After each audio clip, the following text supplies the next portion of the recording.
8/2025 ನಡೆಯುವ ಜಿಲ್ಲಾ ಸಹಕಾರಿ ಕೇಂದ್ರ ಬ್ಯಾಂಕಿನ ಚುನಾವಣೆಗೆ ಈ ದಿನ ಏನು ಹಾಲಿ ಇರ್ತಕ್ಕಂಥ ಎಲ್ಲ ನಿರ್ದೇಶಕರು ಇಬ್ಬರು ಹೊಸಬರು ಪಾವಗಡ ಮತ್ತು ಮಹಿಳಾ ಕ್ಷೇತ್ರ ಇನ್ನೆಲ್ಲ ಹಾಲಿ ಇರ್ತಕ್ಕಂಥವ್ರಿಗೆ ನಮ್ಮ ಏನು ಅಧ್ಯಕ್ಷರು ಸಹಕಾರಿ ಸಚಿವರು ಕೆ ಎನ್ ರಾಜಣ್ಣ ಅವರು ಅರ್ಜಿ ಹಾಕೋದಕ್ಕೆ ಅವಕಾಶ ಮಾಡಿಕೊಟ್ಟಿದ್ದಾರೆ. ಈ ದಿನ ಎಲ್ಲರೂ ಅರ್ಜಿ ಹಾಕಿದ್ದೀವಿ.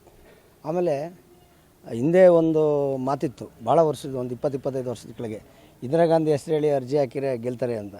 ಆ ರೀತಿ ಇವತ್ತು ರಾಜಣ್ಣ ಸಾಹೇಬರು ಹೆಸರು ಹೇಳಿದರೆ ಅರ್ಜಿ ಹಾಕಿರೆ ಲಾಸ್ಟ್ ಟೈಮು ಅಷ್ಟೇ ನಂದು ಯುನಾನಿಮಸ್ ಆಯಿತು. ನಾನು 2 ಸರಿ ಹಿಂದೆ ಪ್ರಯತ್ನ ಮಾಡಿದ್ದೆ, ಆಗಿರಲಿಲ್ಲ. ರಾಜಣ್ಣವರು ಜೊತೆಲೇ ಮತ್ತು ಅವ್ರ ಸಹಕಾರದಿಂದ ಕಳೆದ ಸಾರಿ ನಂದು ಯುನಾನಿಮಸ್ ಆಯಿತು.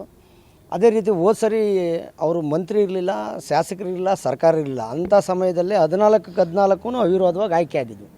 ಈಗ ಸರ್ಕಾರ ಇದೆ, ಸಹಕಾರ ಇದೆ, ಅವರು ಸಹಕಾರದಲ್ಲಿ ಭಾಗ ಆಗಿರೋದ್ರಿಂದ ಈ ಸರಿನೂ ನಾವು ಭಾಗಶಃ ಎಲ್ಲ ಅವಿರೋಧ ಆಯ್ಕೆ ಆಗುತ್ತೆ ಅಂತಕ್ಕಂಥ ಆಶಾಭಾವನೆ ಇದೆ. ಯಾಕೆ ಅಂದರೆ ಅದು ರಾಜಣ್ಣ ಅವರ ಇರ್ತಕ್ಕಂಥ ಶಕ್ತಿ, ಸಹಕಾರಿ ಕ್ಷೇತ್ರದಲ್ಲಿ ಅವರು ಪಕ್ಷಾತೀತವಾಗಿ ಜಾತ್ಯತೀತವಾಗಿ ಎಲ್ಲ ವರ್ಗದ ಮತ್ತು ಎಲ್ಲ ಪಕ್ಷದವ್ರನ್ನ ಒಟ್ಟುಗೂಡಿಸಿ ಕರ್ಕೊಂಡು ಹೋಗ್ತಕ್ಕಂಥ ಶಕ್ತಿ ಅವ್ರಿಗಿರೋದ್ರಿಂದ ಈ ಚುನಾವಣೆಗೆ ಯಾರೂ ಸ್ಪರ್ಧಿಯಾಗಿ ಯಾವುದೇ ಕ್ಷೇತ್ರಕ್ಕೆ 14 ಇದೆ, 14ರಲ್ಲಿ ಹೆಚ್ಚು ಕಮ್ಮಿ ಯಾವುದಕ್ಕೂ ಬರಲ್ಲ ಅಂಥೇಳಿ ನಾನು ಒಂದು ಆಶಾಭಾವನೆಯನ್ನು ನಮ್ಮ ಸಾಹೇಬರು ಆದಂಥ ಕೆ ಎನ್ ರಾಜಣ್ಣ ಅವರ ಪರವಾಗಿ ನಾನು ವ್ಯಕ್ತಪಡಿಸ್ತಾ ಇದ್ದೀನಿ. ಇನ್ನು ನಮ್ಮ ಕ್ಷೇತ್ರದಲ್ಲಿ ನಾನು ನಿಂತಿರ್ತಕ್ಕಂಥ ಕ್ಷೇತ್ರದಲ್ಲಿ 48 ಮತಗಳು ಇಡೀ ಜಿಲ್ಲೆಯಾದ್ಯಂತ ಇದೆ. ಹಾಲು ಉತ್ಪಾದಕರು ಮತ್ತು PLD ಬ್ಯಾಂಕ್ ಎಲ್ಲರನ್ನೂ ಭೇಟಿ ಮಾಡಿದ್ದೀನಿ. ಅವರೆಲ್ಲ ಸೇರಿ ನನಗೆ ಬೆಂಬಲವನ್ನು ವ್ಯಕ್ತಪಡಿಸಿದ್ದಾರೆ.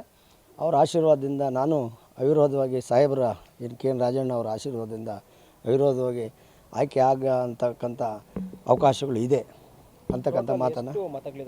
ಒಟ್ಟು ಜಿಲ್ಲಾದ್ಯಂತ 14 ಸ್ಥಾನಗಳಿಗೆ ಏನಾದರೂ 342 ಏನೋ ಇದೆ ಟೋಟಲ್ ಎಲ್ಲ. ಅಂದರೆ ಫ್ಯಾಕ್ಸು ಲಕ್ಷ್ಮೀನಾರಾಯಣ ಅವ್ರದ್ದು ಮತ್ತು ಅದು B ಆದರೆ ಇವ್ರದ್ದು ನಮ್ಮ ರಾಜೇಂದ್ರ ಅವ್ರದ್ದು TFSMS ಮಹಿಳೆಯರದು ಎಲ್ಲ ಸೇರಿ 300ಕ್ಕಿಂತ ಹೆಚ್ಚು ಮತದಾರಿದ್ದಾರೆ ಜಿಲ್ಲೆಯಲ್ಲಿ. ನಿಮ್ಮ ಕ್ಷೇತ್ರದಲ್ಲಿ ಏನಾದರೂ ಪೈಪೋಟಿ ಆಗುವ ಸಾಧ್ಯತೆ ಇದೆಯಾ ಸರ್? ಸದ್ಯಕ್ಕಂತೂ ಏನೂ ಆ ಥರ ಕಾಣ್ತಾ ಇಲ್ಲ. ನನ್ನ ಕ್ಷೇತ್ರದಲ್ಲಿ ಕಳೆದ ಸರಿನೂ ಇರಲಿಲ್ಲ, ಅರ್ಜಿ ಹಾಕೋಕ್ಕೆ ಅವಕಾಶ ಇತ್ತು, ಯಾರೂ ಹಾಕಿರಲಿಲ್ಲ. ಈ ಸರಿನೂ ಎಲ್ಲ ಘಟಾನುಘಟಿಗಳಿದ್ದಾರೆ. ನನ್ನ ಇವರು ಮತದಾರ ಪಟ್ಟಿನಲ್ಲಿ ನೀವೇನಾದರೂ ನೋಡಿಬಿಟ್ರೆ ಆಶ್ಚರ್ಯ ಆಗ್ತಕ್ಕಂಥವ್ರು ಎಲ್ಲ ಇದ್ದಾರೆ. ಬೆಳ್ಳಾವಿ ಉಮೇಶ್ ಇದ್ದಾರೆ, ಅವರೆಲ್ಲ ಅರ್ಹತೆ ಇರ್ತಕ್ಕಂಥವ್ರು.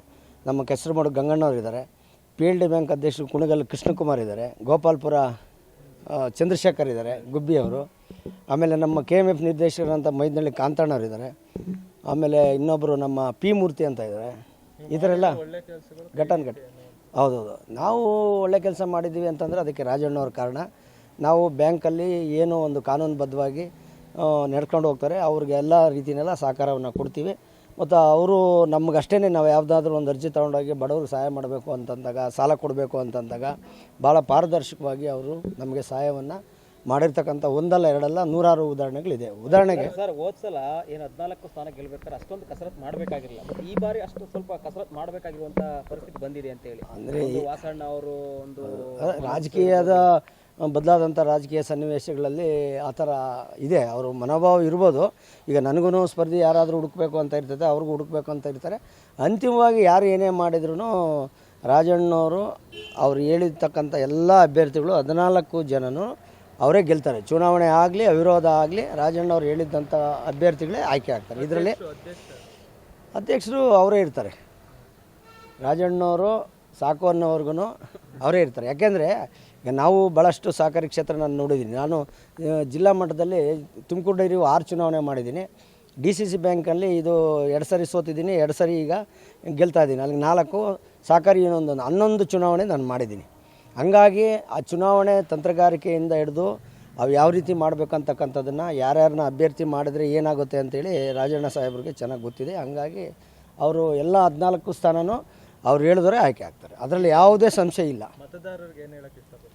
ಮತದಾರರಿಗೆ ಬೇರೆ ಬೇರೆ ಬ್ಯಾಂಕ್ಗಳು ನಾವು ನೋಡಿದ್ದೀವಿ, ಕೋಲಾರ ನೋಡಿದ್ದೀವಿ, ಬೇರೆ ಬೇರೆ ಜಿಲ್ಲೆಗಳ ಇರ್ತಕ್ಕಂಥ ಜಿಲ್ಲಾ ಸಹಕಾರಿ ಕೇಂದ್ರ ಬ್ಯಾಂಕ್ಗಳು ನೋಡಿದ್ದೀವಿ.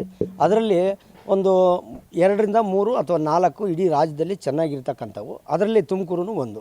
ನಬಾರ್ಡಿಂದ ಒಂದು ಇನ್ಸ್ಪೆಕ್ಷನ್ ಮಾಡ್ತಾರೆ, ಆಡಿಟ್ ವರದಿ ಇನ್ನೊಂದು ಮತ್ತೊಂದು ಎಲ್ಲ ಎ ವರ್ಗ ಇದೆ. ನಮ್ಮದು ಲಾಭ ಬರ್ತಾಯಿದೆ, ಯಾವುದೇ ದುರುಪಯೋಗದಿಲ್ಲ. ರಿಕವರಿ ಪರ್ಸೆಂಟೇಜು 97-98% ಇದೆ. ಹಂಗಾಗಿ ರಾಜಣ್ಣವರ ಒಂದು ಬಿಗಿ ಆಡಳಿತದಲ್ಲಿ ಈ ಜಿಲ್ಲೆಯಲ್ಲಿರ್ತಕ್ಕಂಥ ಎಲ್ಲ ರೈತಾಪಿ ವರ್ಗದವ್ರಿಗೆ ಮತ್ತು ಬೇರೆ ಬೇರೆ ಚಟುವಟಿಕೆಗೆ ಯಾರೋ ಒಬ್ಬ ಏನೋ ಒಂದು ಸಣ್ಣ ಕೆಲಸ ಮಾಡಬೇಕು, ಒಂದು ಕಸುಬು ಮಾಡಬೇಕು ಅಂಥವ್ರಿಗೂ ಸಾಲ ಕೊಡ್ತಾರೆ. ಆಮೇಲೆ ಅವ್ರಿಗೆ ಸೆಕ್ಯೂರಿಟಿ ಇರಲ್ಲ. ಸೆಕ್ಯೂರಿಟಿ ಇಲ್ಲದೆ ಇರ್ತಕ್ಕಂಥ ಬಡವ್ರನ್ನ ಇವಾಗ ಯಾವುದೋ ಒಂದು ವರ್ಗ ಅವ್ರಿಗೆ ಜಮೀನು ಇರಲ್ಲ, ಸಾಲ ತೊಗೊಳಕ್ಕೆ ಅವ್ರ ಕೈಲಿ ಆಗಲ್ಲ.